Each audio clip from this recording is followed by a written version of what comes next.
La configuration électronique des atomes. Comme on l'a déjà vu, l'atome est formé d'un noyau comprenant des protons et des neutrons, autour duquel gravitent des électrons.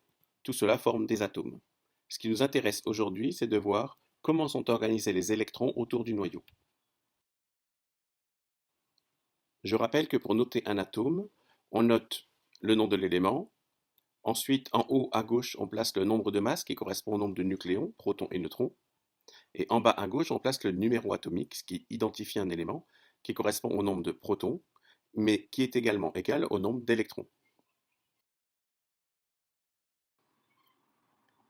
Autour du noyau, les électrons se placent dans des orbitales, qu'on peut considérer comme étant des couches comprenant éventuellement plusieurs sous-couches.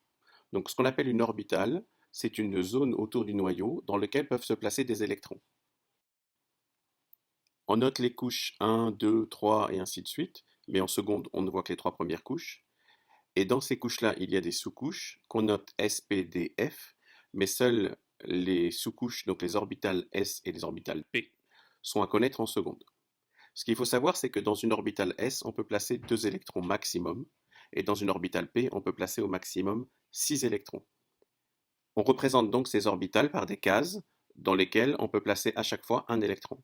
Donc 2 électrons dans les orbitales S et 6 dans les orbitales P. Elles sont légèrement décalées parce qu'elles ne correspondent pas tout à fait au même niveau d'énergie.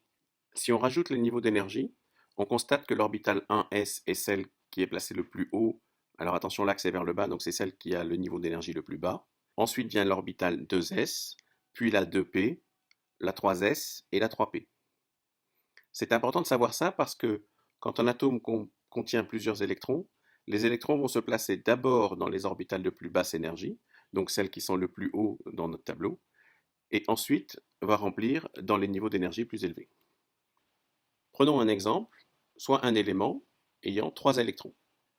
Les électrons se placent d'abord dans l'orbitale 1s, un électron, 2 électrons, c'est complet. Sur la couche numéro 1, il n'y a pas d'orbitale p, donc on passe ensuite à la 2s.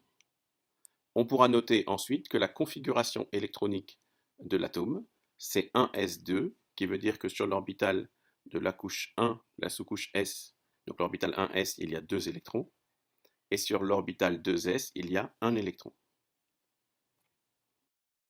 Deuxième exemple, avec 7 électrons. On complète toujours dans le même ordre. 1, 2, 3, 4, 5, 6, 7. Donc la configuration électronique maintenant va être 1s2, 2s2 et ensuite 2p3, puisqu'il y a 3 électrons sur la couche 2p. Un dernier exemple avec 11 électrons. Donc on place les électrons dans les orbitales. 1, 2, 3, 4, 5, 6, 7, 8, 9, 10, 11. Donc la configuration électronique sera 1s2, 2s2, 2p6, et enfin, sur la troisième couche, 3s1, puisqu'il y a un électron dans l'orbitale 3s. Voilà, à vous de jouer pour faire les suivants.